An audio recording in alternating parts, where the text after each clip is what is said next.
आज मैं आप लोगों से जो बात करने जा रही हूँ, उस चीज़ को आप बहुत ध्यान से सुनना। कोर्ट से रिलेटेड एक बहुत ही इम्पोर्टेंट रियलिटी चेक देना चाहती हूँ। हम लोग कुछ भी अपनी लाइफ में होता है, कोई भी प्रॉब्लम होती है, तो हम सोचते हैं कि we should go to the court. Court will arrange the solution. मैं आप लोगों को एक चीज़ बोलूँगी कि देखिए, कोर्ट के पास जाओ आप, लेकिन आपको प्रोसेस मैं बता रही हूँ एज़ एन एडवोकेट। सबसे पहली चीज़ तो कि आप मुँह जुबानी कोशिश करिए। अगर मुँह जुबानी चीज़ें हो जा रही हैं, बात हो जा रही है, समझौता हो जा रहा है, तब तो ठीक है। लेकिन अगर मुँह जुबानी नहीं हो रहा है, तो एक फॉर्मल रिटन जो है, उसके थ्रू आप उनको कोई चीज़ एक नोट भेजिए। और अगर उसके बाद भी बात ना बने, तो आप एक लीगल वार्निंग लेटर तैयार करिए, जिसमें आप प्रॉपर रिसर्च करके सेक्शंस वगैरह, लॉज़ वगैरह लिखिए और उसमें बताइए कि इस पर्टिकुलर जो भी आप कर रहे हैं क्राइम या फिर जो भी आप इल्लीगल थिंग कर रहे हैं, उसको लेकर ये चीज़ें लॉज़ हैं। और वो चीज़ आप किसी वकील की मदद से तैयार करिए। और अगर उसके बाद भी सामने वाला आपको सीरियस ना ले, तब आप लीगल नोटिस भेजिए। लीगल नोटिस के बाद आप रिप्लाई वगैरह जो भी आए, उस बेसिस पे आप डिसीज़न लीजिए। लेकिन मैं आपको एक ही चीज़ कहूँगी कि किसी भी कोर्ट केस में इन्वॉल्व होने से पहले आप इस चीज़ को अपने दिमाग में रखिए कि देश में बहुत ज़्यादा केसेस पेंडिंग हैं, एक्सट्रीमली हैं। जजेस बहुत कम हैं, बहुत कम। तो आपको ये चीज़ दिमाग में रखनी होगी कि न्याय आपको जल्द मिलना अपने आप में एक बहुत बड़ी गलतफ़हमी है। हाँ, अगर आप भगवान को लेकर अपने साथ चलना चाहते हैं तो this is up to you. But अगर भगवान वग़ैरह ये सारी चीज़ों को साइडलाइन अगर हम कर दें, तो मैं तो यही कहूँगी कि आप अपने आप को और भी ज़्यादा मुसीबत में डालने का काम करते हो कोर्ट जाकर। क्योंकि वहाँ पर क्या होता है, बहुत रेयर चांसेस होते हैं कि आपको अच्छे एडवोकेट्स मिल जाएँ। बहुत रेयर चांसेस होते हैं कि आपका जो जज है, जो कि आपके मैटर को देख रहा है, वो बहुत ही ईमानदारी से, रिस्पॉन्सिबिलिटी से आपके केस को देखे। मैं ऐसा नहीं कह रही कि देश के जजेस जो हैं वो अच्छे नहीं हैं, बहुत सारे जजेस हैं जो बहुत अच्छे से काम करते हैं, लेकिन उनके ऊपर इतना एक्सट्रीम लोड रहता है कि वो चाह कर भी इतनी रिस्पॉन्सिबिलिटी और इतनी एक्यूरेसी के साथ काम नहीं कर सकते।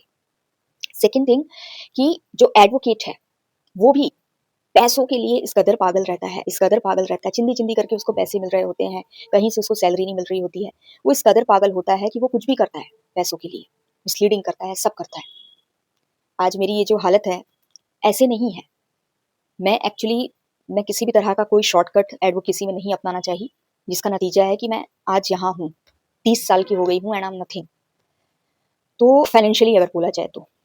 क्योंकि मैं कोई शॉर्टकट नहीं अपना रही हूँ, लेकिन जैसे ही कोई एडवोकेट शॉर्टकट अपनाता है कि चलो भाई अपोज़िट पार्टी से भी मिल जाते हैं, इधर इनको भी मिसलीड करते हैं और उधर से पैसा भी खाते हैं, इधर से भी खाते हैं, या फिर जैसा भी ऊट-पटांग केस आए उसको ले लेते हैं और अपना पूरा शिद्दत से उस आरोपी को जितवा देते हैं, जो कि वाक़ई में दोषी है, ठीक है? तो इस तरह की जो चीज़ें हैं, ये कोर्ट में चल रही होती हैं, तो बहुत रेयर चांसेस होते हैं कि आपको अच्छा एडवोकेट मिल जाए। अब अगर आपको एक खराब एडवोकेट मिल गया, जज भी जो है वो बहुत ज़्यादा जी-जान लगाकर आपके लिए काम कर नहीं पा रहा है, क्योंकि पॉसिबल भी नहीं है। और अगर कोई जज है, बहुत से ऐसे जज हैं जो सारे रिकॉर्ड्स ब्रेक कर देते हैं, वो अगर काम कर रहा है तब तो ठीक है, अदरवाइज़ भगवान भरोसे आपका केस। और आप एक लूप में घूम रहे होते हो, आपके ऊपर घर की भी ज़िम्मेदारी है, आप जॉब भी कर रहे हो, आप कोर्ट केस भी हैंडल कर रहे हो, बहुत सारी चीज़ें रहती हैं, ठीक है? आपको अपोज़िट पार्टी का भी प्रेशर है। तो मैं आप लोगों को बस यही सलाह दूँगी कि अगर आपको सिचुएशन आउट ऑफ कंट्रोल लगे, तो आप एक बार भगवान की शरण में चले जाओ, लेकिन आप इस भंवरजाल में मत फँसो, ठीक है? आप अपनी तरफ से चीज़ों को सॉर्ट करने की कोशिश करो लीगल तरीके से, लेकिन आप इस भँवर में मत फँसो। मैं यही सलाह दूँगी। ये मेरी ट्रूली लीगल चैनल पर अब तक की one of the best advice है। एक एडवोकेट होकर मैं ये चीज़ कह रही हूँ। हम एडवोकेट्स का क्या, हम तो चाहते ही हैं ज़्यादा से ज़्यादा केसेज़ आएँ और हमारी झोली भरते रहें। लेकिन मैं आपको कह रही हूँ, प्लीज़ डोंट कम।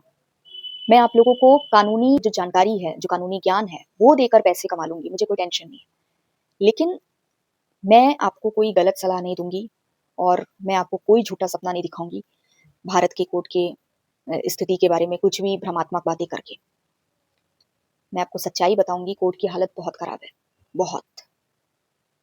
जो ऑलरेडी केसेज़ रजिस्टर्ड हैं, वही सॉर्ट नहीं हो रहे हैं कोर्ट से। बहुत ज़्यादा कुछ एक्सट्रीम मैटर है, फॉर एग्ज़ाम्पल मर्डर हो गया है, रेप हो गया है, जैसे निर्भया-उर्भया के मामले में थे। वो सब बहुत हाई प्रोफ़ाइल मैटर्स होते हैं, उन्हें आपको डील करना ही होगा। लेकिन अगर छोटे-मोटे मुद्दे हैं, प्रॉपर्टी डिस्प्यूट्स हैं, छोटे-मोटे रिलेशनशिप इश्यूज़ हैं, फैमिली मैटर्स हैं, कोशिश करिए कि मत लेके आइए। कंज़्यूमर मैटर्स हैं, मत लेके आइए। आप या तो उसको सॉर्ट कर लीजिए अपने लेवल पे, और या फिर भगवान पे छोड़ दो। बट अगर आपको लगे कि बहुत ही एक्सट्रीम लेवल का है मैटर, मैं बिना कोर्ट जाए सोच भी नहीं सकता, तो आप जाओ। लेकिन इतना याद रखो कि कोर्ट जाना मतलब जुआ खेलना, जिसमें आप अगर जीत गए तो माला माल, और अगर हार गए तो वो बर्बाद हो गए कि आप कल्पना नहीं कर सकते कि आपकी बर्बादी आपको कहाँ लेकर जाएगी।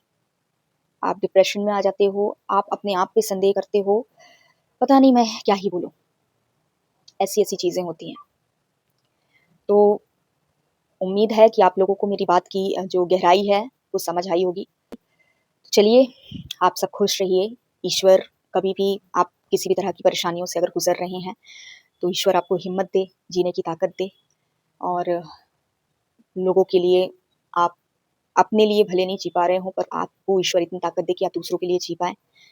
बहुत मुश्किल होता है अपने लिए भी जीना, तो हमें यही है कि जब तक साँसें चल रही हैं, दुनिया के लिए जीना है, और फिर उसके बाद ठीक है। और दुनिया के लिए भी जीना है, उसकी वाहवाही पाने के लिए नहीं, बस दुनिया के लिए जियो। मैं बस यही कहूँगी, ईश्वर को कभी मत भूलो, किसी भी धर्म के हैं, अगर आप मुस्लिम हैं तो अल्लाह को मानिए, हिंदू हैं तो भगवान को मानिए, ईसाई हैं तो गॉड को मानिए, ईश्वर को मानिए, और पंजाबी हैं तो वाहिगुरु को मानिए, बट उसके बिना किसी का कोई पार नहीं है। सो चलिए, बहुत इमोशनल बातें हो गई। धन्यवाद, आज के लिए बस इतना ही। वीडियो अगर पसंद आया हो तो लाइक कर दीजिएगा, कोई ज़बरदस्ती नहीं है।